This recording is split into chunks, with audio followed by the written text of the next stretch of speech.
of us is destined to figure out who we are, where we are, why we're there, and if we're having a struggle. For example, Right. emotional eating was a big struggle Yeah. for me. Yeah. Learning how do we work through the emotions. But the bigger thing is actually how do we see ourselves and love ourselves right where we are? And it's not even loving ourselves, it's loving each other. And this is, I Yeah. think, one of the most important aspects of being a coach is that we're loving our client where they are, but we're also loving and holding space for them in terms of where they could go. We often hear people wishing us a long, happy, and healthy life. But what if the length isn't what matters most? What if instead it's the breadth, depth, and purpose of each day that matters most? Welcome to the Live the Width of Your Life podcast. My name is Aneta Ardelian Kuzma, and join me weekly as I interview guests who made changes in their own lives to live more fully with intention, gratitude, and joy. Be prepared to be inspired by their stories of how they shifted their mindset, took courageous action, and designed the life that they always wanted to live. I'm so excited for you to listen to today's episode with my friend Cat Caldwell Myers. Cat is such a force. She is the podcast host of Horses, Mountains, and Dogs, which just came out at the end of the year. She's a transformational coach, a horse whisperer, a girl mama, and just one of the most amazing people in this world. Our conversation could have gone on for hours. We talked about how she and I met at a Cathy Heller retreat in LA a couple of months ago. What our superpowers are, the power of breath work, the amazing work that she does on her retreats and in her business, the power of connections, how to learn to love our bodies and ourselves, and what she learned about listening to her own body when she was sick and realized that the kindest thing for herself was to rest and not to try to power through. This episode is just packed with so much goodness, and I think that you will recognize just how much great affection and adoration we have for one another. So take a listen, and I hope that you'll check out Kat's podcast afterwards. Hi, Kat. Thank you so much for joining me today. Hi, Aneta. I'm so glad to be here. Yep. So I'm so excited to get into your story, but I did want to just share with everyone that we met at a Cathy Heller event a couple of weeks ago in LA.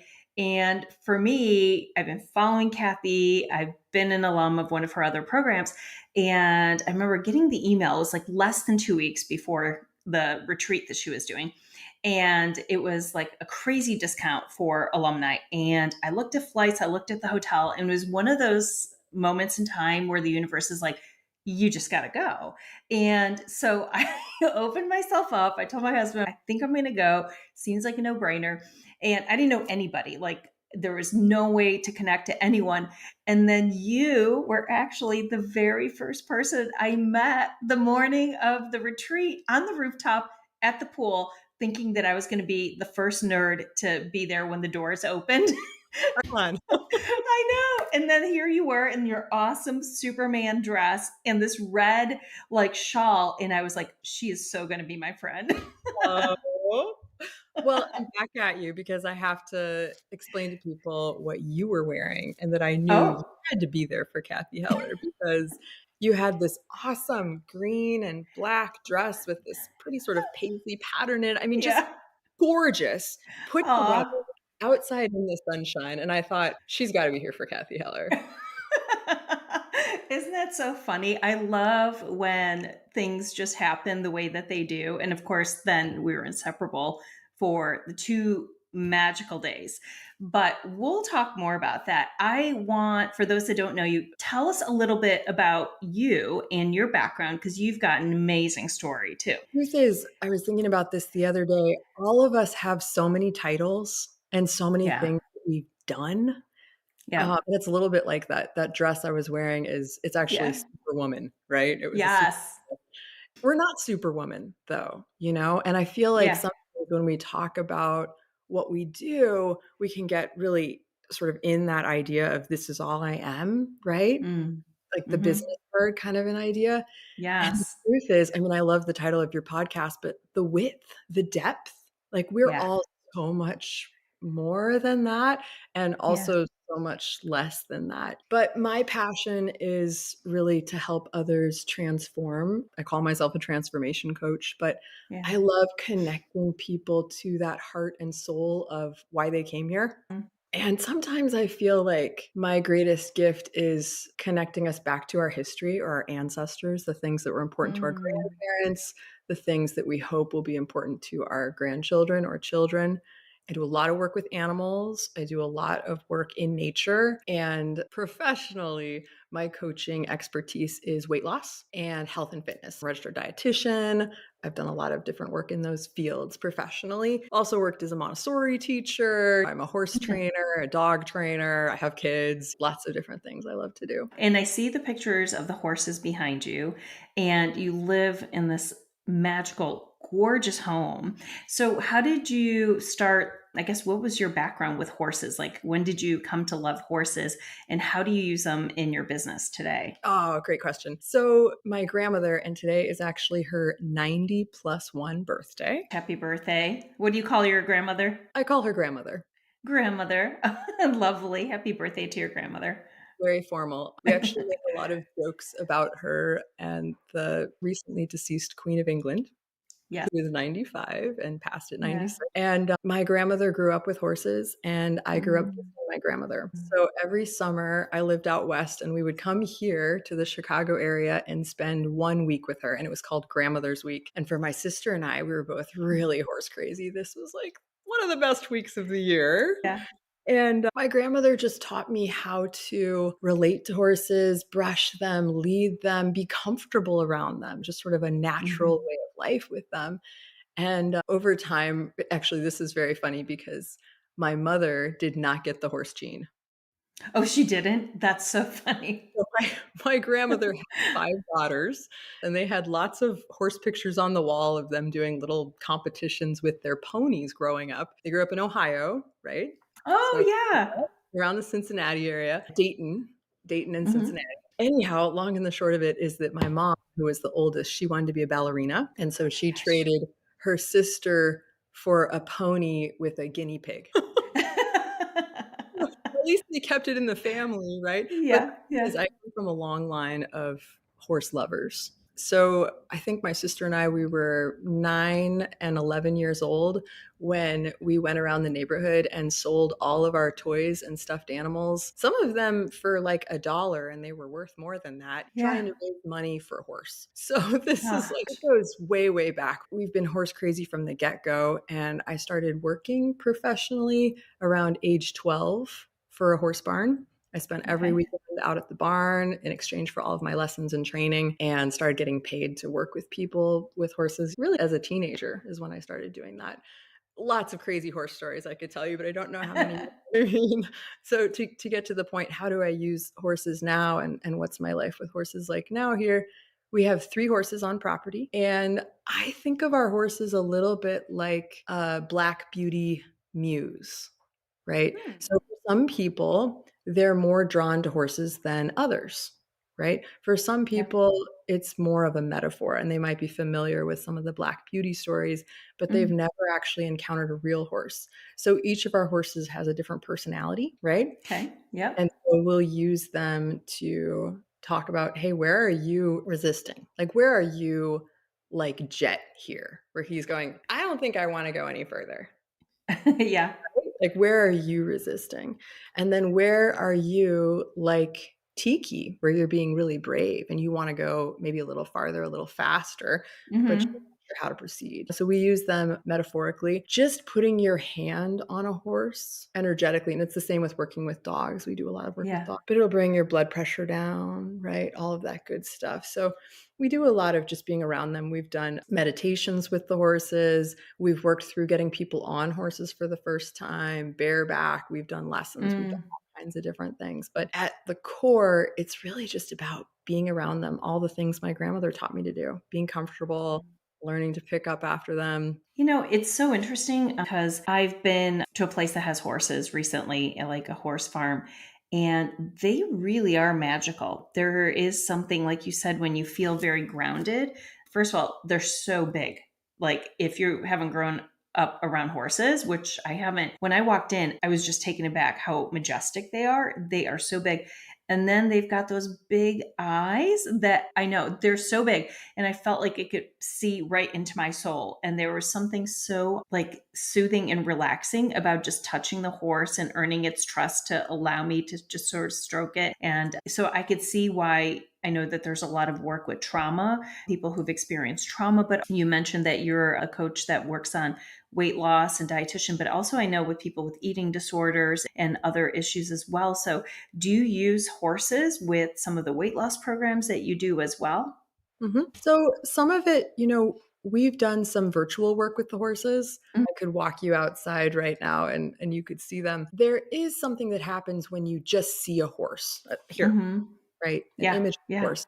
When you see an actual live horse, there's something a little bit more that happens, an organic connection, Yeah. but it is not the same as being in their energetic field. Yes. Right. One of the things I have worked on a little bit, and there's an amazing woman I follow, Linda Kohanov, who has done a lot of work. She's written The Tao of Equus, The Power of the Herd, a lot of different things. And she has these spiritual horse cards called The Way of the Horse. And I Interesting. have found I've used them with my herd, I've used them with my clients. It is the next best thing for virtual readings because Really? herd, yeah, it's a herd of about 40 horses that you get to connect with on your spiritual journey. They're not actually in the space with you, but you start to get to know them. And I know these cards so well that each of them speaks to some different aspect of horses, right? So that's what I found is really helpful. When I have brought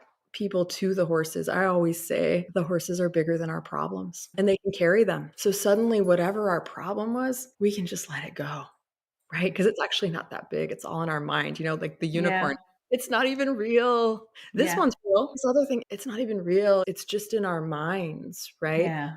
Some folks, they show up and they just start crying. It's just a complete release as soon as they're within their magnetic field. So the horses really do the work for us.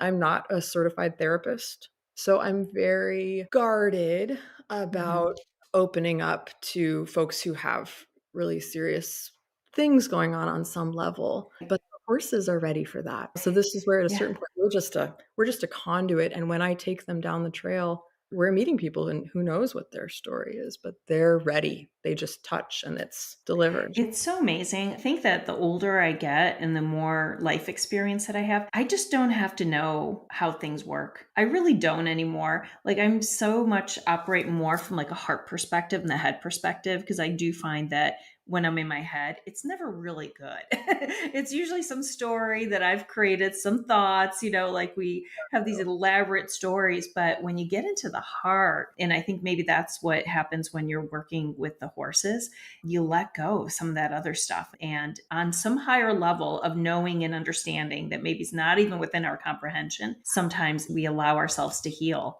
So, yeah, I'm okay with not knowing how it works. Yeah, yeah. Well, Exactly. this is where when we're really serving others, there's all this talk about our ideal client, Yeah. right? And our dream client and blueprint and so on. But I think, especially when I'm working with horses and animals or working in nature, some of it is you're a conduit. You don't even know what the ideal is. The spirit is going to bring you together. And Yeah. sometimes it can be a really challenging situation, honestly. Hmm. Not what you thought you signed up for.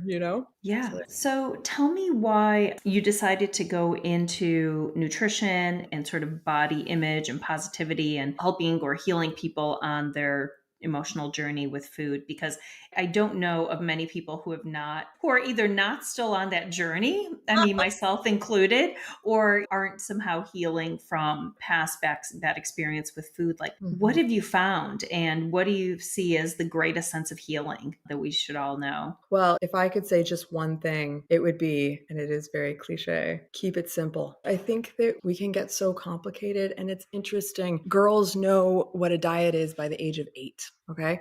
I remember being at summer camp when I was probably about 10, Mhm. and I was a little heavier. I was always a little heavier, through the older child ages and definitely into adolescence. I was always a bit heavier. And these kids were picking me up and trying to throw me. And I remember this boy saying, she's really heavy, too much heavier than we thought she was going to be. And they're all carrying me. And I remember thinking, I know heavy is bad. Yeah. There's something wrong with me. Is bad. Sausage rolls are bad. Being fat is bad.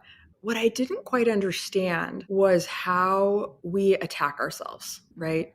And so much of it is in the mind. It's not even what's going on in your body, it's in your head. And diet culture, this obsession with body image that we have, especially in our culture. I got so depressed in adolescence that I actually took a semester off from a sport to do an intensive body project study. And I read everything that I could about it. What is that? What do you mean a body study? So there was a book at the time called The Body Project. I don't remember the name of the author, but a lot of interviews, women of all ages, about their bodies and how they felt about their bodies. And I was suddenly able to see that it wasn't actually even about our bodies. It was just about what we think about our bodies. Mm-hmm. And how we feel about our bodies also affects how we show up, right? Oh, And yeah. there's this culture of shaming of people making judgments about other people's bodies. I'll never forget when I was getting back into fitness, this woman, she had this French accent. Do you really think that they would want to do it with you? I mean, how you look. Oh, gosh. I was postpartum and I was heavier. And this woman hadn't known me when I wasn't heavier. I'm bouncing all over the place. That's okay. But I remember when I owned, and I can't tell you exactly the name of it for various reasons, but I owned one of the world's largest women's fitness franchises. Okay. Okay. This for a 30-minute workout. And I remember going to one of our conventions and standing next to a woman who was rather large and thinking, oh, how can you own a club and try to sell weight loss packages? And then she explained to me, yeah, I used to be 460 pounds. Two things. Number one, who am I to judge? Right. Number two, you have no idea how far someone has come, where they are and why, and where they're going. And ultimately, who's in charge? Each of us, right? Mm-hmm. Each of us is destined to figure out who we are, where we are, why we're there, and if we're having a struggle. For example, Right. emotional eating was a big struggle for me. Yeah. Learning how do we work through the emotions. But the bigger thing is actually how do we see ourselves and love ourselves right where we are? And it's not even loving ourselves, it's loving each other.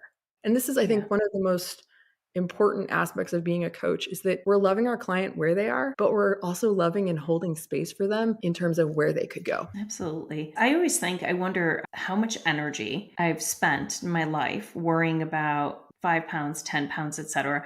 Also, we all have some sort of body dysmorphia because I remember one of my best friends, like from growing up, she said she was at her mom's house and she said, I have to send you this picture of when we were 16 and we were on like vacation somewhere in Florida.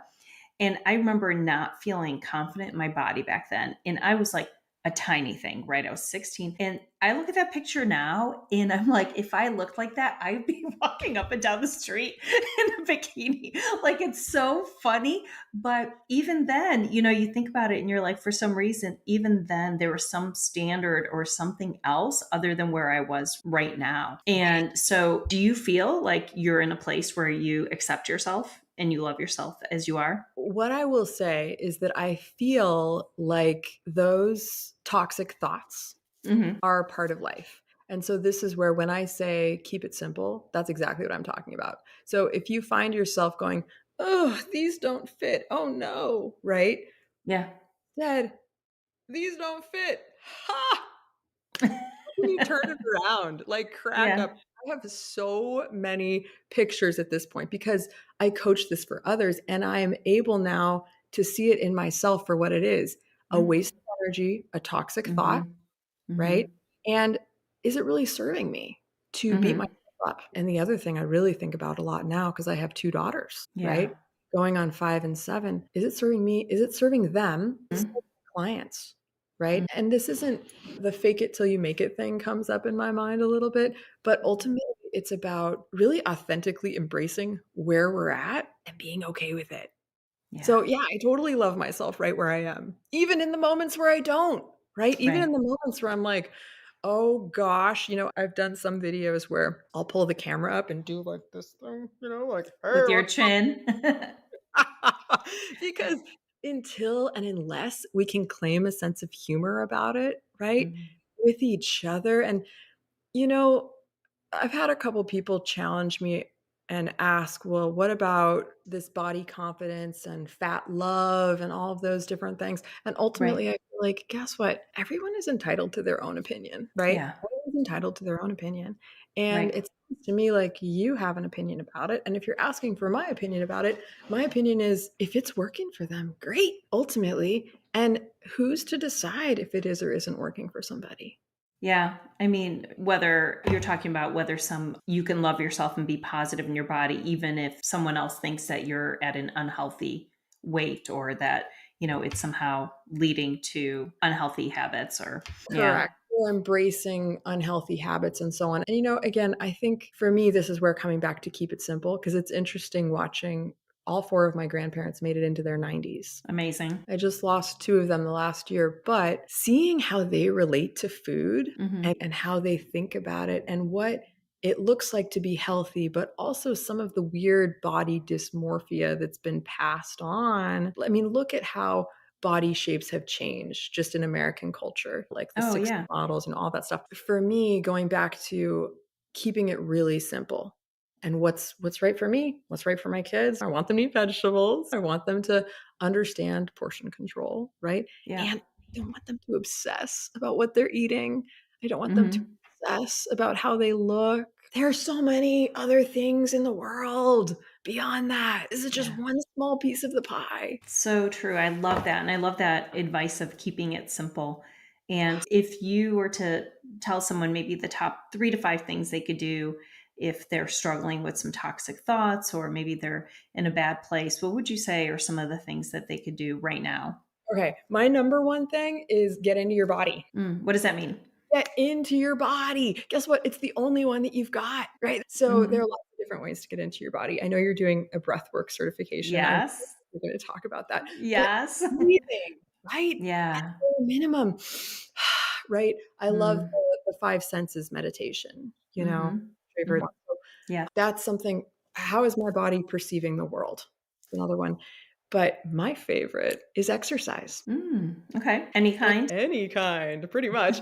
Ideally, the one you're most passionate about. Yeah. And if you haven't found that yet, that's where we're gonna start, right? That's Hmm. where we're gonna start. And the reason is when you get stronger, the more of this you have, 1 pound of muscle burns, I think, 50 calories an hour at rest. That makes a Right. big difference. The other thing is it's gonna give you so much energy throughout your day. Guys, is the best, and it can be really simple and small. And I watched my grandpa Wiley exercising into his 90s. No, Ah, it's not gonna look like it looked when we were strapping 40, you know what I mean? yeah. It's not gonna look like it looked when we were 14. It's Right. not supposed to. Our bodies are supposed to wax and wane. What we're looking for is longevity. That's what we're looking for, and we wanna keep walking and exercising until we die, and I mean, take Amy Purdy, who I was fortunate Hmm. enough to get to chat with a bit at Cathy Yes. Heller's retreat and also at the live, but you have no idea how long your body is gonna be here and work for you and in what capacity. She Yeah. lost her legs. Right. She had the experience of having legs and then not having legs and continuing to literally dance with the stars. Hmm. You think that was easy? No. No, but it happens because we keep going, and so with that consistency, with that exercise, you're gonna be so much stronger, not just physically, but mentally. It just changes everything for you. That's what I Absolutely. Oh, I love those. I love that advice. So, I want to talk about entrepreneurship a little bit and also maybe how you started following Cathy and some of your experiences. I'm just going to give a little bit of the background for me. I think maybe it was not during COVID. I can't remember if it was 2021, January of 2021. So I still think that things were a little bit different. Mhm. And I remember being in business myself for about 2 years at that point. And I really was a little bit lonely. So I just felt like I needed a community of other people who were seeking to build their own business, who were, solopreneurs. And I wanted something spiritual. Like I definitely knew that I wanted to focus in on elevating my energy, my frequency, my vibration.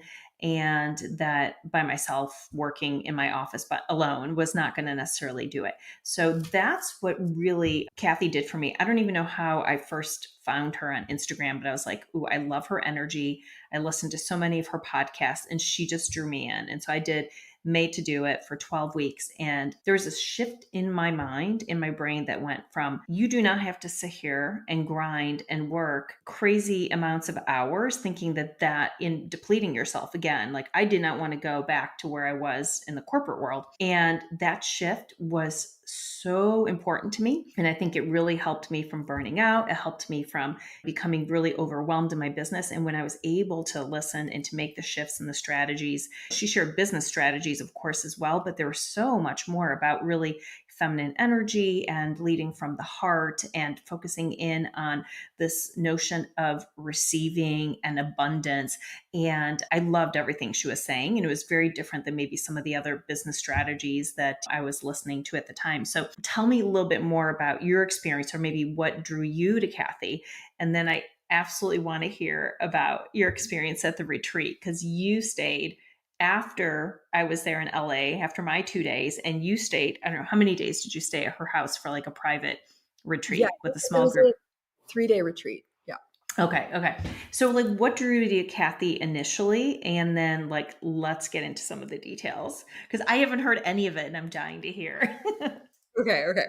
So I think to understand what brought me to Cathy, I have to tell a quick story about the state that I was in when I found Cathy. Yes. Yeah. So, long story short, I had this opportunity this summer to learn to drive a pony with a cart. What do you mean? What do you mean? Like a pony with a cart? Pony with a cart, person sitting Okay.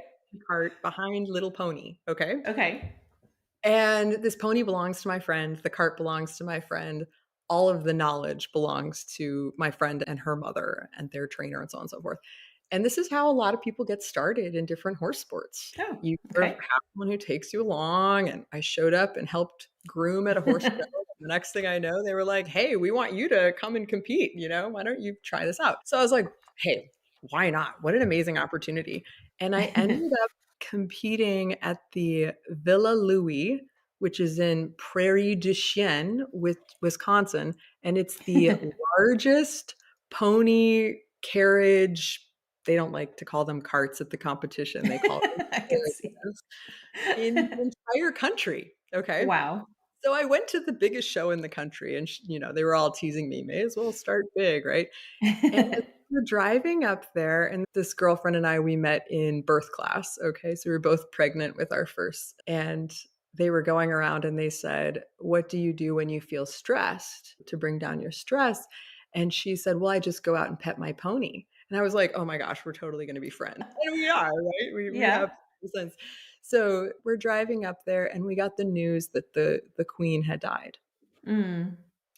And it was just a really interesting moment because the queen has done so much for horses around the world. She was a very passionate equestrian. I actually heard one interview with her head groom of 60 years who said, if she wasn't the queen, then she would definitely have been a professional horse trainer. Wow. I've always just had this love, and they call it the Royal Muse, the name of the Mm. bond, et cetera, et cetera. And the royal family has given a lot of money. And I didn't know any of this because I didn't know anything about Mm. carriages Yeah. and the cart before the horse and all of that stuff. I didn't understand. It was really fun to have that beginner's mind. Okay. Hmm. And so it was interesting going into this. And my grandmother, the same thing. She's never driven a pony cart. And she was very excited that I was doing something new and all those things. And I was excited. It was just a Hmm. fun thing to do. And I haven't been in a horse competition since my 20s, right? Like it's just not something I really do anymore. Yeah. So the point is I get up there, I do my first competition. My husband drives up with the kids. They miss it. Fine, whatever. Mm. And I won. I won. Oh my gosh. Absolute point. Awesome. All right, totally weird. And then there was a second competition the next day, which was a little bit more fun, but it was pouring rain. All right, it was pouring rain. The kids got to watch. I did this thing called Gambler's Choice, which is sort of like what it sounds. There's a bunch of little, it's really fun. And I won that one too. All right. So I Of was course you going, did. and then I got reserve championship. Like, just like what? And to be fair, I was working with a pony who knew his job. I have a lot of equestrian experience. A lot of it is energy, but a lot of it is visualization, right? Mm-hmm. Knowing, all right, this is how I want it to go. This is what's going to happen. And then luck. And sometimes it just happens that way, right?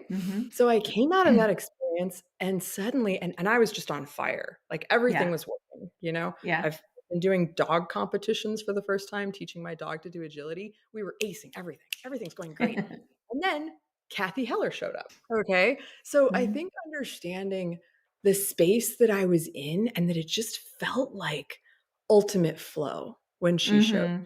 And I started listening to the idea of doing a podcast. I had a radio show, which I loved doing my radio show back in Jackson Hole. And then she showed up and I started listening to sort of the free series about starting a podcast. Yeah. And I couldn't get it out of my head. And that weekend, I was in a mastermind online, I don't remember what it was called, summit, I think, with Tony Robbins and Dean Mm-hmm. Graziosi, right? Yep. Mm-hmm. And it was amazing. And they were talking Yeah. about getting into smaller groups and studying with like a really specialized mentor in what you want to do. And they're talking about their programs, but I just kept thinking about Cathy. Yeah. It was like I was in the room with her. She had entered my soul. Mm-hmm. And then I started talking to another woman who was a horsewoman who works for Cathy now, but at the time she was like you and I. And it just like the next thing I knew, I was totally signing up for the retreat. That's so crazy. So I had an interesting experience at the retreat because for me, just being there alone and traveling alone, it actually was really good. And I felt when I do that and I have some alone time outside of home and outside of my space, I'm just reflective and I get great ideas. I feel like so creative, but the 2 days were so amazing because I met you and I met other folks like Joanna and some others. It was just such an interesting way of connecting with other like minded people. And I think there may be two guys in the entire room. It was like all women, but yet everybody was so supportive and everyone was there for the same reason and really just interested in hearing each other's stories. And then, of course, all the guests that she had. But I was so moved, as you said, by the pause breathwork session that we did. And I think that's why I actually ended up being there. I got so much out of the 2 days and so many close relationships that I know I'll have forever. But when Sam Skelly came and led us through this breathwork session, I've been doing breathwork for a long time. I teach yoga and meditation and mindfulness. And so have experience with a lot of breathwork, but not somatic breathwork. And when she led us through that, I was just bawling. And I didn't like, there was nothing going on. There was nothing that I came with that I needed to sort of release, like that I was aware of. But there was just something happening. And it was such a spiritual knowing that was so interesting. And I remember going back to the room that night because I was exhausted like you. I think you and I both were like, we're staying in, like, I'm going to eat a little salad in my room and go to bed. I remember watching one of her videos, followed her on Instagram. There was no hard sell from the stage. She didn't even say, I've got this program. I don't think she said any of that. I just watched her video, followed her on Instagram, and then I was like, ooh, I want to learn if I think I might want to teach this. I think I might want to be a facilitator. And someone from her program contacted me immediately and was like, hey, we have a program that starts Monday. And I was definitely not thinking of like signing up for something else, but I took the call at like 7:45 California time because we were leaving, I think at 8:15 to go to day 2. And for some reason, my head was saying, no, no, no, no, no, you need a break, focus on your podcast, do all the stuff. And my heart, my spirit was saying, yeah, of course you're going to do this. I just kept feeling this like, yes. And so I said yes. And I'm telling you, it has been and is absolutely amazing. It's like a 6-month program. I don't graduate till April, but already it's made such a huge, profound difference in my life that I'm incorporating it in some of my meditation classes and with my coaching clients because it is so transformative.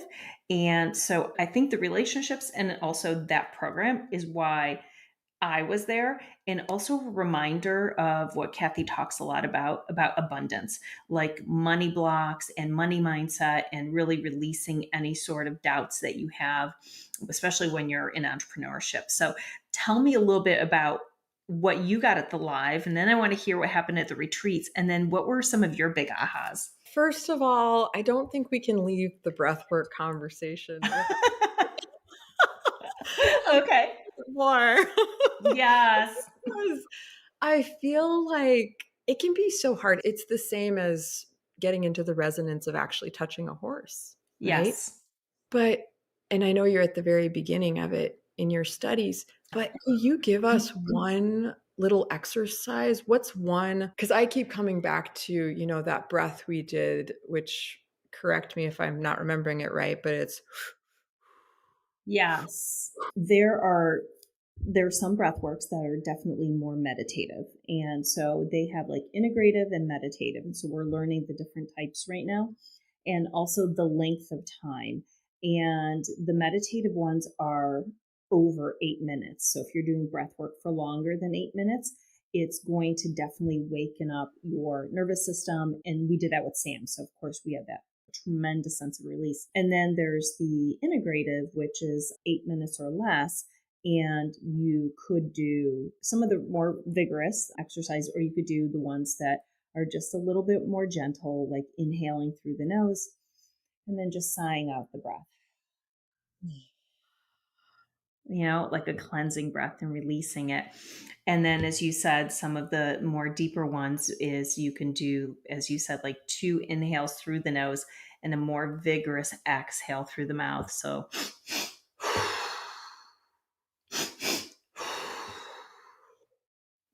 and that just creates so much heat. I feel it like even doing it. But the most important thing we've learned so far, and there's so much that we're learning, is like you said something earlier, it's just really dropping in to your body and connecting with yourself.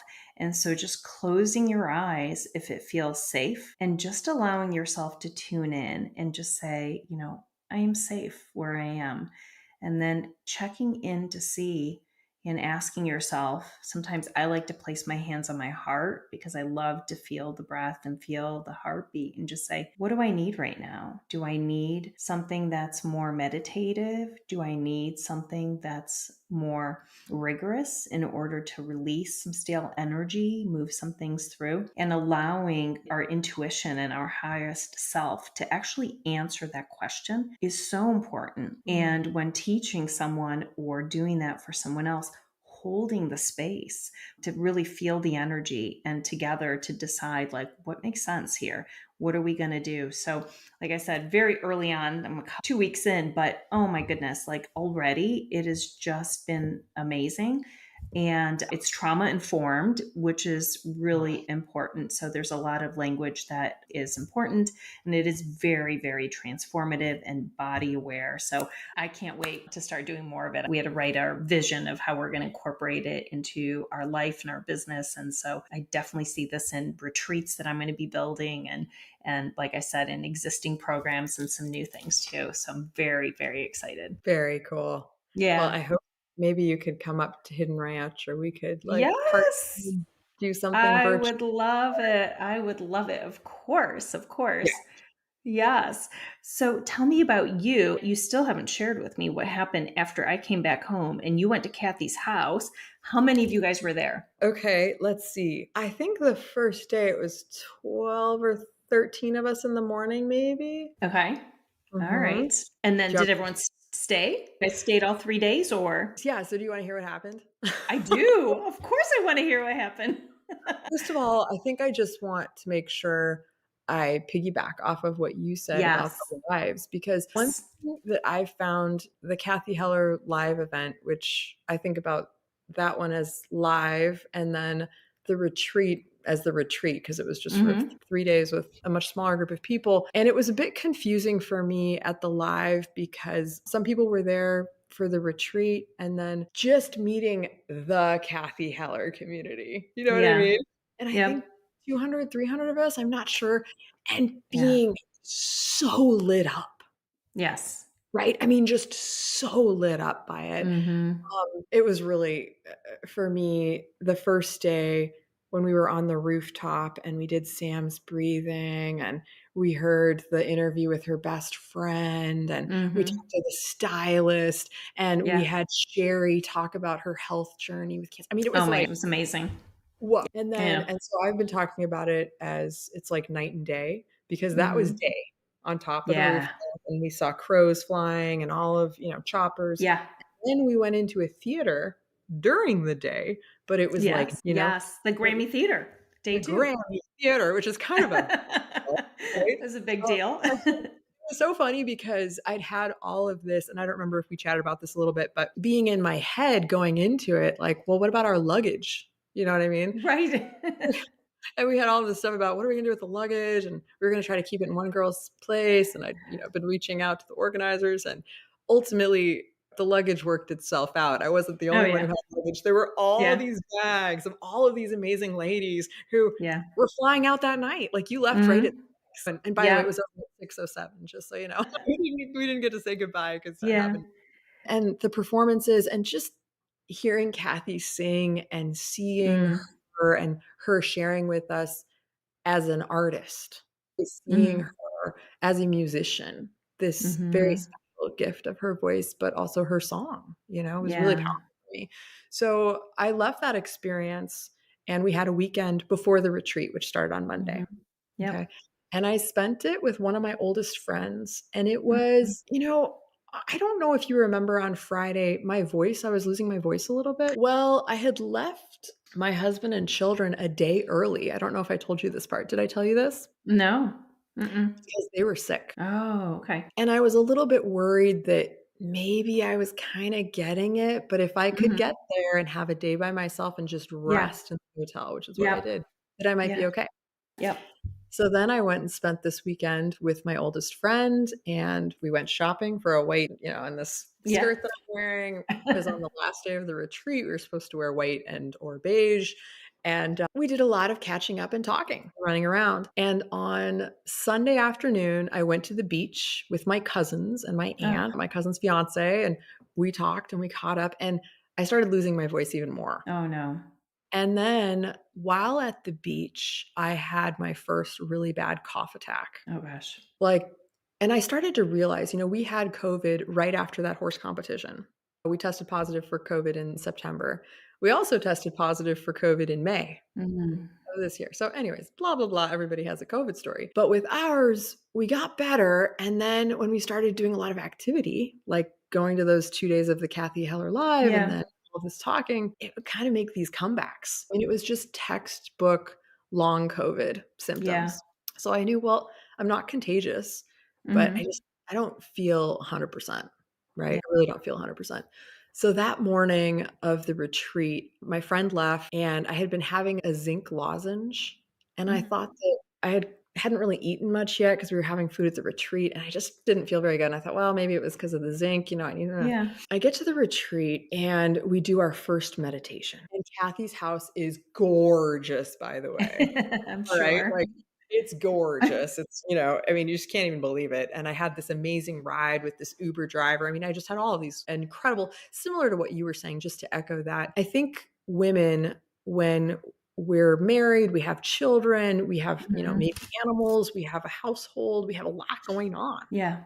When we carve out time and space to go do something by ourselves overnight, far away, and leave all of that behind, we have so much energy for Mhm. whatever it is that, the spirit wants to bring through us. So So true. much energy. So that's what was happening for me. And the flip side was I had in my luggage this sickness, right? I mean, I was Oh. sick. I was sick.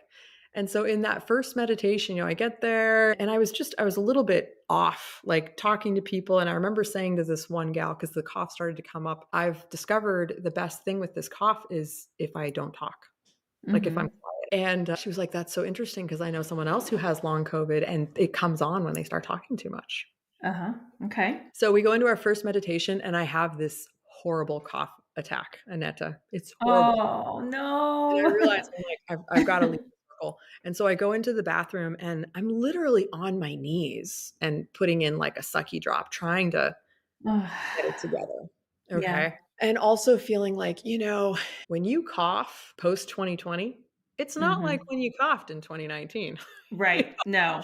people aren't like, oh, you got a cough. You all Right. right? People are like, What's wrong with you? you know, Yeah. Let me cover up. it's an intimate space. When someone coughs, in a theater of 200 or 300 people, well, you're going to expect that. Right. But this Yeah. Kuzma cough, it was not good. And at lunch, same thing. I felt like I'm going to Oh, sort of sit over here and eat by myself to avoid talking right now. yeah.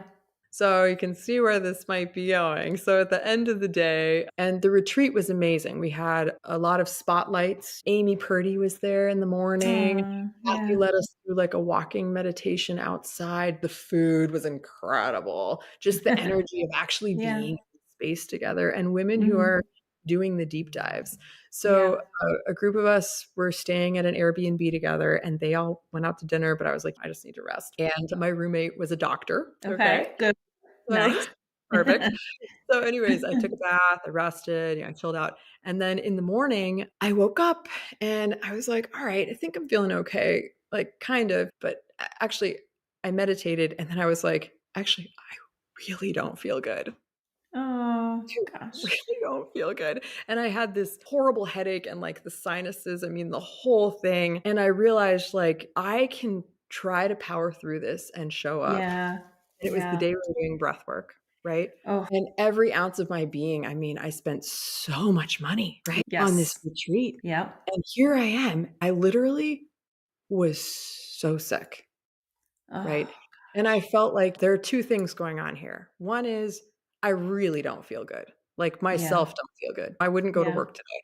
You know what I mean? Yep. And number two, I don't want to expose other people. I don't think that Yeah. I'm contagious, but I am Right. definitely disruptive. Mhm. Cough. And so I called my friend who works for Cathy Heller now and said, I'm really sick and I don't know what Mhm. to do. Yeah. And I show up and wear a mask, Right. or I'm wondering what you can do for me. So that's what happened. So you stayed. Did you go back home? Did you just not go back to Kathy's? What happened? So, yeah, so interesting. And this is where I don't know, what are your sick policies for your business? For myself? Or Yeah, like like with if you were, say, to run a retreat and someone came down like the story I'm sharing with you, oh, I'd and they refund said, "Hey, them. would you refund them?" But what Of course. percentage? What Oh, percentage? Like, the how entire would thing, you the entire thing. For me, something happens like that, and like there's so many other expenses that you've incurred at that point, you're not able to take advantage of the program. I mean, it's a big ticket item, it's a big amount. It wasn't, and I mean, I shouldn't even judge. Like, everything is a big amount for people who are making an investment, right? You traveled, you're away from your children, you've got all the stuff. So yeah, I would have just been like, here's your refund and I hope you can come back. Or here's a credit and we'd love for you to come back next time when you feel better. Yeah, that's what I wanted was a credit, Yeah. right? I wanted to figure out how to reschedule and come back. It was pretty wild, but my takeaway and what I realized that day was, you know what's worth $10,000, Aneta? What you would pay $10,000 for? Drop of a hat, you wouldn't even think about it? What's that? Your health. Of course. You'd pay anything for it. And it was like so simple. You're Hmm. sick. It didn't even like the dollar amount on some level didn't even matter. Well, and also with your own programs, like if you're ever in this situation, it's interesting to think about what would you do? And like I do retreats. So I did one retreat. It was in Portugal and I plan to do another, retreat probably in Italy this upcoming fall. And it's an interesting question. What happens when you are making decisions about capacity and rooms and food and all that stuff? And yeah, it's never easy, but I always err on the side of keeping the clients happy because you want them to be lifelong clients that do things and you want them to feel really good about it. I mean, you obviously didn't feel good about the situation because you were sick. It's not what the outcome that you were looking for. Gosh. Yeah, Oh, it was man. brutal. Well, and so what was interesting is what I ended up doing with it because I was in this creative space is I made these videos about being sick. Oh, my goodness. I didn't talk. It was Yeah. like what I actually needed was a silent retreat to just take care of myself. Hmm. You know what, Aneta? A lot of us need that. We so do. We do. I think that that was some of the best memories I had actually when I wasn't at the retreat. And I had these ideas that I was going to go out and join women for dinner and all these things. But knowing myself as an introvert, I woke up early because I'm on East Coast time. So I'm up super early And I went for a walk for an hour and a half. I just went up and down Sunset Boulevard. I went down side streets. I'm talking to people on the sidewalk and just enjoyed being out in nature and that quiet alone time. And then in the evenings, I loved going back to my room and just unwinding and reading or watching something on Netflix and just totally chilling out because that was part of the experience too. It's like you can't always be at this level of energy and high, and then you need your nervous system to rest. You need to be able to soak it in, sort of like Shavasana at the end of a yoga class. You need that time to return to yourself and allow everything that you did to just settle in. Like that's just as important, sometimes more important. So maybe for you, it's exactly what you needed.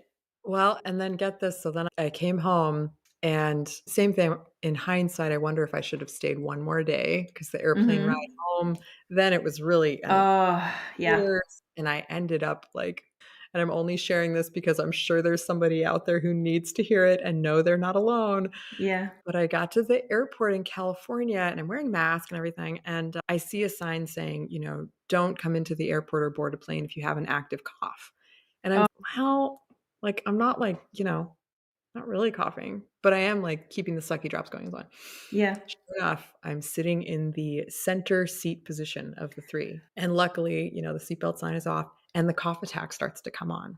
And I went into the bathroom and closed the door and just, wasn't on my knees in there, but I had to let it have its way with me, right? To let Uh, it go. And then I came out and the flight attendant was there, and she said, "Are you okay?" And I realized I'd probably been in there for a little while. I mean, I mm, coughing. It was a very humbling experience to go through that, and again, I think it was long COVID. I don't think that I was yeah. contagious, and I think they say 50 to 60% of people have long COVID symptoms. Mhm. So I came home, I was really sick that night. We were supposed to go to a dog competition, our dog's first competition. He's a 2-year-old, this whole thing with the breeders a couple hours away, and I had to stay home. I was that sick. So it was like kind of this snowball effect of, Yeah. like, catching up to my body needing to Release. You know, it's so interesting that what came to mind for me as you were talking is how we resist things that we don't want, right? So you think of, okay, maybe I'm starting to feel like I might get sick. I don't want to get sick. Let me go early, and then all of these steps that we take to resist where the outcome that is there waiting for us anyway. And coughing is one of those things because I've been exactly where you are. And I wasn't sick, but it was definitely months after I had COVID and I was having that cough attack on an airplane. And also, I think the change in like going from Chicago to California, like even for me coming from Cleveland to California, I felt like there were some allergies and things that were happening. So I think could have been part of that too, Mhm. but you cannot resist like that cough. It just will take over. And so whatever you needed to release and whatever was coming up, it seemed like it was both like it was very physical and maybe it was a little emotional too, right? Oh, yeah. Like you can't hold on to it. You just had to let it go. Yeah. Well, I go back to that moment. I mean, literally that morning, I felt terrible after my Mhm. meditation. And, I was reflecting on it, journaling later that day, and frankly, giving myself a little bit of a pat on the back because it took a lot of bravery to Yeah. say, I'm actually too sick to come. Like, I need to make Right. this call. Right. So, and that was interesting. And the other thing, going back to what you were saying, but this idea, and this was a piece of it, because I literally made a course about being sick. Talk about Yeah. keep simple, my Yeah. daughter was saying, "Oh, mommy, being sick is just a part of life." You know why she's saying that? She's parroting what I'm telling her. Yeah. Because you know why? It is a part of life. Right.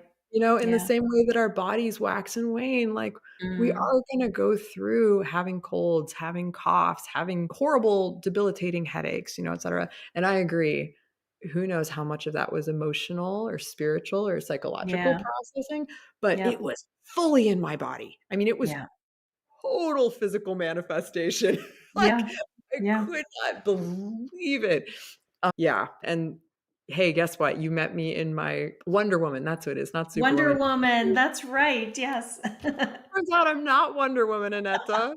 And you know what? None of us are. Like, we're human. We're Well, human.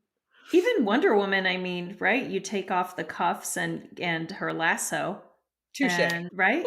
So, we've got some of those tools, they're just not always readily available, so sometimes, you just gotta So here's put a them question down. for you. Have you Yeah. ever thought about your sort of and I still to this day will always visualize you on that rooftop in that beautiful green dress, right? Aw, But yeah. what what is your superpower outfit? Like, I don't know if I'm not really good at my niece and nephew. We were having this conversation today, actually. I don't watch a lot of cartoons or even those movies, so I have no idea who the superheroes are. But I'll tell you, I've got a couple different superpowers, I think. So, one is like I am very intuitive and I think I can feel people's energies. And people have told me, and I do feel this way, like I can connect with people and just seem to either hold space or give them what they need in the mm, moment. And sometimes it's just holding space. Sometimes it's listening. Sometimes it's, actually sharing whatever comes to me as a divine download. And I am a nerd and I geek out over creating routines. Like I am a systems and routine process person. Like I'm obsessed with it. And for some reason, I can listen to someone's life and go, okay, here's what I would do. And let's get you super organized and add the things in. And this will make your life easier. Like I do love that. So that's like a very tactical. So I'd say one is super tactical and the other one is more like maybe spiritual, emotional. And I do love to read and listen to podcasts, and I have an ability to retain a lot of that information and then bring it back and give someone just maybe the right Bible verse or, mm, mm. meditation or whatever it is. So those are some of my superpowers that I'm consider myself grateful and blessed to be able to use every single day. So I think that that's definitely a gift. And I didn't have it before when I did something else for my career. But how about you? What would you say yours are? Well, first of all, just to reflect what I hear and what I see when you share that, like, Mm. I see okay, so right now I see behind you plants, so I think grounded, Yes. but you were talking about, Yes. like, intuitive and spiritual and Christian and, Yeah. just knowing things about people, so I see, like, all this sort of ethereal, Mother Mary kind of out there, right, the halo, and Yeah. then the book smarts and being organized with your Yeah. glasses, right, and the beautiful Yeah. jewelry, I see that connection too, and just books and grounded, and I can't see, but I know you have a microphone there and the Oh, books, yeah. and There are this is where you books need everywhere, all around me. yeah. Yeah. Yeah, but just and I can see from the shelving too, like, Yeah. the plants are growing but in a pot, and you know how much water they need. Like, clearly you're a Yeah. gardener, I can tell from here. I do love the plants and I talk to them, of course, because they're live things. It's so interesting. I'm a Taurus, which is an earth sign. And so I do love very grounded, but also love all of like the beauty for life, like strong zest for life. Like I want the good wine and the good chocolate and the great food and do like nice things and lots of books, but all of this stuff, like that's, I don't know, just like an appreciation for beauty everywhere in Yeah, people and in things, but not like materially. Like I'm not like an accumulator of those things, but yeah, just like a good appreciation of the things that bring me joy. Could be yeah, like my favorite mug or something, it doesn't have to be yeah. anything fancy. Yeah, but the finer things in life, sort of like I Yeah, think Cathy brings that in. I mean, look at the incredible people she connected us all to. And the totally. other thing, like from you, what you just shared, I just see the cloud. You know what I Yeah. mean? This like so grounded, and yet you see it all in what's available. So I just want to share that. If I were to Oh, draw, thank you. You're so because I'm also sweet. an artist, right? But I Yeah. think for each of us, and you didn't share this, but going back to the cloud, breath. Yeah. Right? Because that's growing, I mean, Mm, that's gonna be and I just see, like, being able to blow away what doesn't belong there, right? mhm. Yeah. To help someone you were talking about what you do with your clients, see what they really Yeah. need to Oh, get to yeah. the next level, like, Yeah. really Oh my level. gosh. Oh So, my gosh. You are I feel like so feed sweet. it back to you. Back at ya.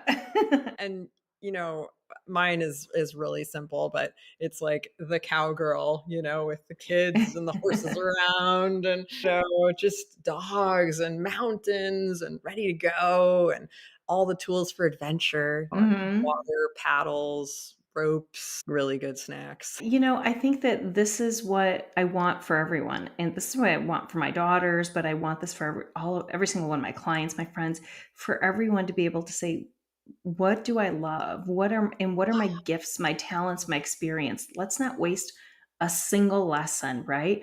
Like use it all for good. Use it all to help yourself, your family, to help others. And I mean, I think that's part of the journey of life is just taking all of those things, learning from it, and just continuing to elevate and elevate.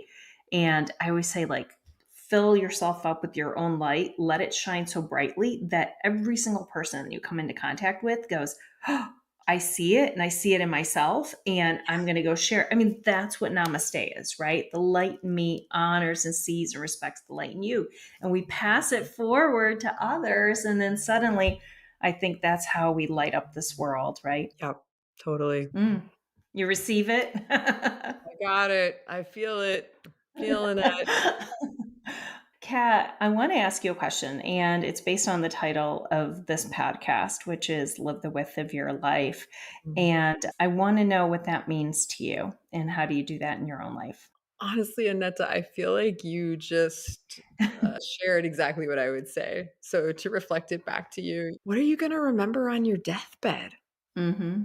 It's probably not the job title. It's not. I mean, when Amy Purdy talked about her near-death experience, right, going Yeah. and coming back, she said it was the smell of campfire. Mm. It was the tinny taste of tap water. Yeah. Right? Those are sensorial. Those are actually us in our bodies? So for me, it's being with horses. It's that love, this soul connection, right? Yes. This soul connection is priceless. Meeting you Yes. is worth $10,000. You know what I mean?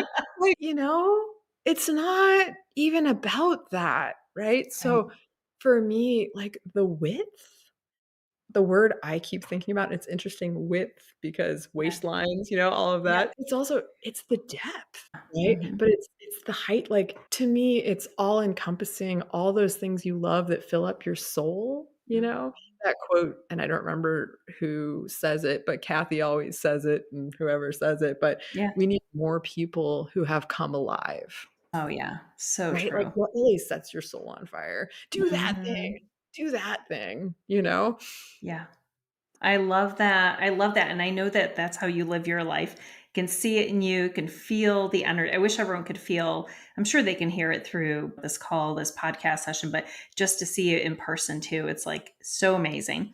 So tell us a little bit more about your programs, how we can best support you, where we can follow you if people are interested and curious, which I know that they are about your programs and services. Yeah, so you can find me on my website, which is just my name, Cat Caldwell Myers, and it's cat with a C, meow cat, CatCaldwell Myers, Myers.com.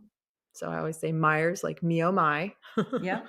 A lot of different ways to spell Myers. And I have a podcast coming out in January, which I'm Exciting. really Tell me what the name of excited it is. about it. It's Horses, Mountains, and Dogs. Of Oh course. my.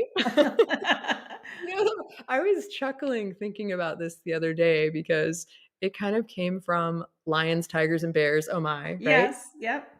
But those are things we're afraid of. Mm. Horses, mountains, and dogs, those are the things that my soul runs to. And some people are really Yes. attracted to that. And to Yeah.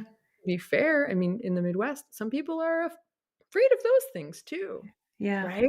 Yep. And there are people who are tiger whisperers. You know what I mean? Yeah. Like, Right. it's all relative, and Mhm. again, to me, those are the things that wake up my soul, wake up the soul of my clients.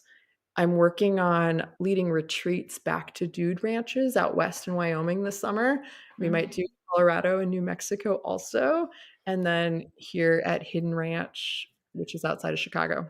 Well, I'll be there at least at one of them. I'm so curious. And of course, I would trust you to take me out. Like the level of trust and communication and what you can sense. And the last thing that I'll share with you, and of course, I have 90-day coaching programs and one-on-ones and all Mhm. those things too. You can find all of that. Kat, you are such a gift. It's such a joy talking to you. I'm going to include all the details in the show notes. I want to thank you for coming on today. And for those that are listening, if you enjoyed today's episode, please, please, please share it with anyone else that you think would benefit from our conversation. Have the most amazing day, Kat. Best luck to you. If you enjoyed this episode and want a personalized guide to living the width of your life, I've just released a best-selling book, Live the Width of Your Life, 365 Daily Meditations on Living with Passion, Purpose, and Peace. Each daily meditation provides you with a journal prompt or a challenge so you can begin taking daily imperfect action towards the life of your dreams. You can get your copy today on Amazon. The link is in the show notes, and I will see you next time.